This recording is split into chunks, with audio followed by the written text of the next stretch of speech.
A Leopold bench is that kind of bench that you may well have seen if you've ever been to a nature reserve in the United States. Made of 2 crossed planks on either end with a plank for a seat and a plank for a back. Quite a simple, ingenious design by Aldo Leopold, writer, conservationist, and all-round sound bloke, who helped pioneer the idea that all this nature is not just here for us to conquer, turns out.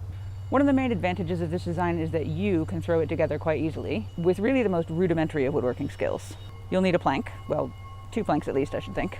Like seat width wide, maybe 25 centimeters by about 3 meters long minimum to get all 4 of the side pieces out of one plank, and however long you want for the seat and back. Maybe another 3 meters to be split in half-ish. I got some knackered old 3-meter scaffolding planks off eBay to make mine, and being cheap old used planks off eBay, they turn out to be pretty far gone already, so my benches won't last many, many years, but they will last a while, and I do like working with used stuff, as you've probably gathered.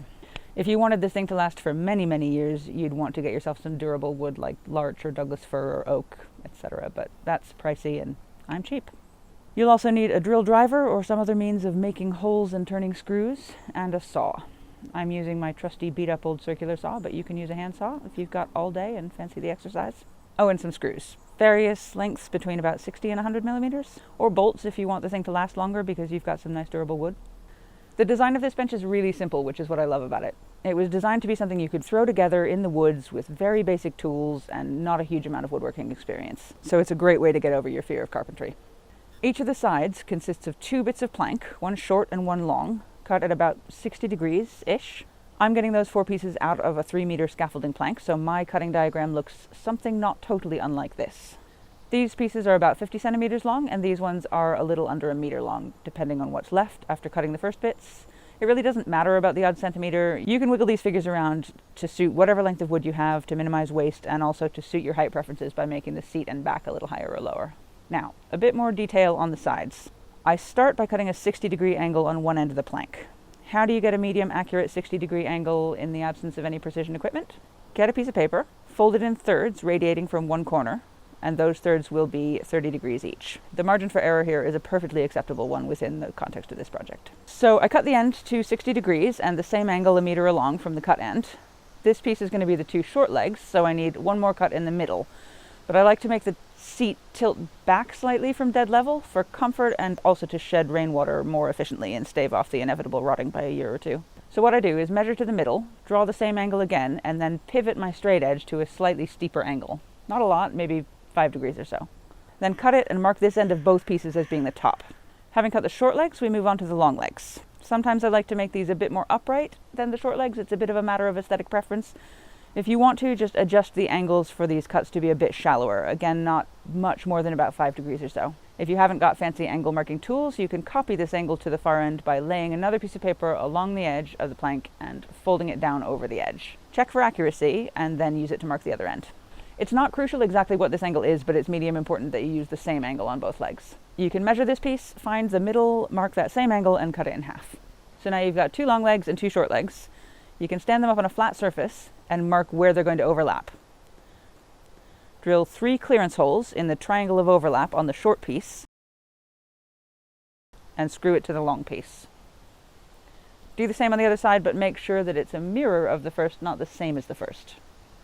The seat and back are just 2 long pieces cut square using a handy piece of paper square if necessary. One should be slightly longer than the other because the seat will be between the 2 long uprights, whereas the back will be screwed onto the uprights. So it should be 2 board thicknesses longer.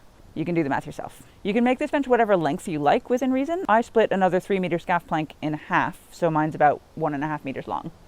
Adding the seat is much easier with a second person if you can find one. Drill 2 holes on a bit of an angle at each end of the seat and stick it to the tops of the short legs. Screw the seat to the legs with reasonably long screws. You can add the back now, but there's an argument for adding the triangulation under the seat first, while you've still got a tiny bit of play in the angle. Triangulation is not strictly necessary, as the back will offer quite a bit of anti-racking stability, but as this bench begins to rot, it will wiggle, and as it wiggles, it will weaken its own joints and accelerate its own demise. So the more you can postpone the wiggle, the longer the bench will last. I'm using a bit of slightly fatter wood I had lying around, cut on approximately a 45-degree angle and paying particular attention to keeping the 2 cut ends square to each other. Another piece of paper square comes in handy here. Why didn't I just use the offcuts from the original planks? because the direction of grain makes those pieces less strong than this one. Wood splits more easily along its grain, so it's important for the grain to run along the length of structural pieces. To fix the triangulation, I drill one hole through the pointy end and one hole diagonally into the side, aiming to have both holes exit the wood in the plane to be stuck to the bench, and then do that again on the other pointy end. So that gets fixed to the corner underneath where the sides meet the seat, choosing screws the right length so that they hold everything in place, but they don't protrude through the seat for obvious reasons. At this point in filming, I realized that I forgot to cut the little angle out of the top of the sides that makes the backrest not like crazy reclined. If you made your legs very upright, this may not be necessary. If it is necessary, better to do it before you assemble the bench. If you screwed up, like me, just sort it out in the most sensible way, carefully observing all relevant health and safety advice and not doing anything stupid or dangerous with your circular saw. So now you can fit the back onto the backward-facing plane of the two long legs. Affix it with 3 screws either side, and if you, like me, find that some variety of human error somewhere along the way has rendered the back piece too short to span the necessary distance, then you, like me, can fix that problem by cutting the back to fit between the uprights instead of sticking it to the back of them. Stuff goes wrong sometimes, roll with it. And anyway, there's not a huge amount to choose between these two methods. I feel like the screwed to the back face method is sturdier because there's no screwing into end grain involved, but if you put 3 long screws into each end, it'll do the job just fine. As is evidenced by the fact that this bench is very sturdy indeed, and very comfy, and a credit to its designer.